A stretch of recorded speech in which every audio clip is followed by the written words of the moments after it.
Will I go on to play Star Ocean 3? Not necessarily. Partially related to my experience playing through the Kingdom Hearts series. That was a series of, 8 or 9 games? And I was really burnt out after playing through that series because they are all so similar. I'm playing through Star Ocean Second Story right now, even though I haven't played the original Star Ocean because of a vote for everybody who's a subscriber over on Twitch or supporting the show through Patreon. I put up a vote. They could nominate any game that they wanted, and then they all voted on the games, and this is the one that they wanted to see the most, so that's why we're going straight into 2 without playing through 1 first. But after playing through Kingdom Hearts, the entirety, back to back,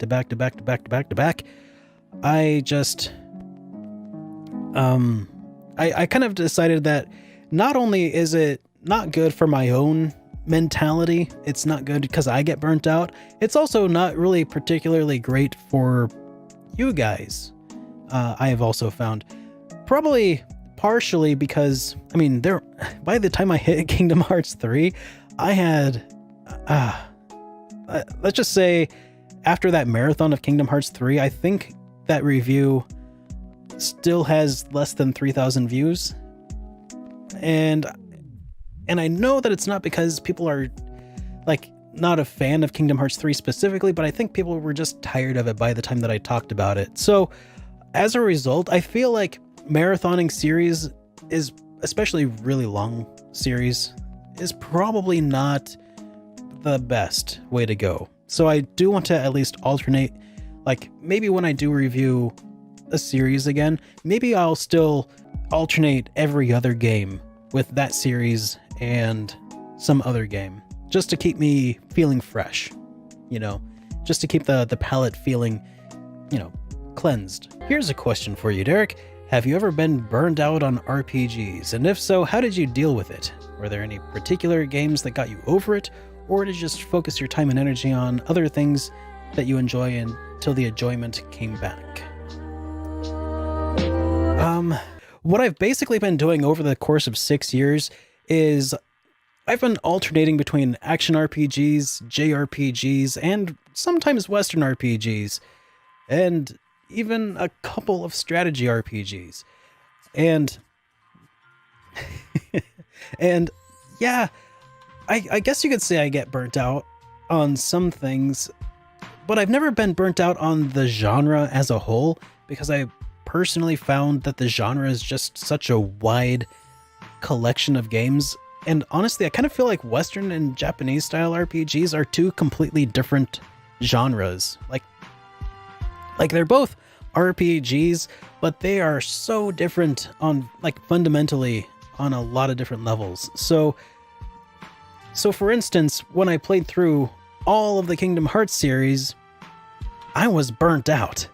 I was really burnt out on that. So in order to basically get myself unburnt from that, I ended up playing through Fallout New Vegas. I played through Fallout New Vegas because it was the perfect game to wash the taste of the power of friendship out of my mouth, as I put it. It was a perfect palate cleanser to just get me over the whole Square Enix super positive all the time sort of thing. It was kind of jarring to go from that sort of action RPG where it's just all positive all the time to, like, blowing people's heads off with a sniper rifle. It's so far removed that it feels like completely different genres, because they are in a lot of ways. So that's kind of what I did to combat a lot of burnout, but I've done that to a lesser extent over a period of time, where I've alternated between action RPGs and turn-based RPGs and Western RPGs. I've just kind of found games that I've always wanted to play. I guess I've not been burnt out on the genre as a whole, and I hope that's hopeful at least a little bit. What should be my son's first JRPG? Will NES Dragon Warrior scare him away? Dragon Quest 1 on the NES? Like, how old is your son? It's got simple enough text that it might be... that it might be okay if they're like an early learner, you know, if they're still into learning to read and everything, it might be light enough for that. But also some parts are really cryptic, so that might be not great. I might defer to the chat on what you guys think would be a better 7 years old. For a 7-year-old or a 6-year-old, gosh. Maybe something that's voice acted from end to end might make more sense if they're also just starting. And also the iOS remakes of the Dragon Quest games, the earlier on ones, I think were rebalanced to maybe even be a little simpler. So you might give that a shot. I'm not sure how to pronounce this guy's name. I think it's Gonçalo Ferreira. That's hard to pronounce. Anyways, he says, I'm a PlayStation fanboy, but I've contemplated the chance to buy a Switch. Apart from Breath of the Wild, my main reason for wanting it, what other games could justify my purchase? Octopath Traveler, unless you have a PC that you'd rather play it on. Octopath Traveler is fantastic. Also, if you don't have a PlayStation 4, then, you know, Dragon Quest XI was an amazing reason, will be an amazing reason once it's out to actually play through the game. Yeah, Ni no Kuni 1 is getting a re-release on that console pretty soon here. I feel like the Switch has a lot of RPGs that are on a bunch of other consoles, but yeah, Octopath Traveler, I think was really one of the only really good ones that you couldn't play anywhere else, and now that's on PC also. Yeah, the Fire Emblem game's coming up here pretty soon.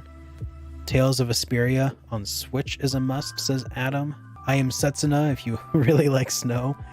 Yeah, the what else was there? The Lost Sphere, if you really like the Tokyo RPG Factory. Yeah, the 2D mode for Dragon Quest XI is going to be a pretty unique experience as well. Oninaki is on the way also from the Tokyo RPG Factory.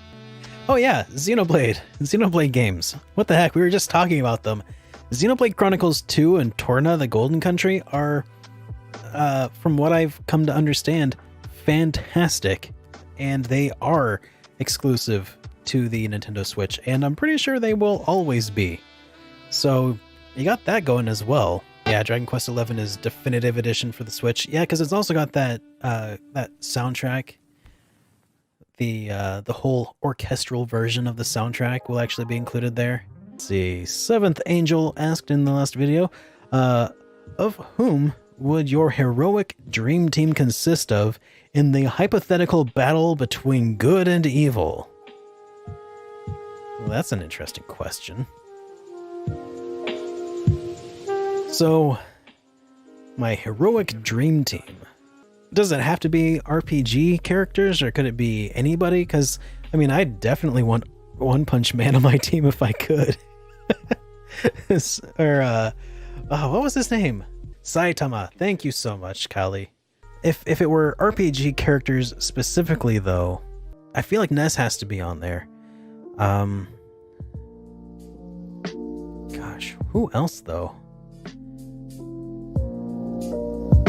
Chrono, maybe. Lightning would be pretty OP. I've not played the Final Fantasy 13 games yet, so it's hard to say. Maybe Cloud with Omnislash. Gosh. Oh, Aaron. Yeah, Aaron. That'd be pretty awesome. Rydia for the summons. Yeah. Anyways, guys, it has been a wonderful 2.5 hours. It has been a fantastic 6 years hanging out with all of you and getting to know this community.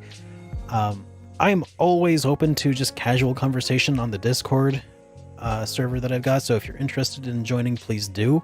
Again, I also have a Twitch channel where I stream and also interact with the chat very casually probably even more laid back than this. And if you think this feels laid back, it's kind of like that, but with more video games playing.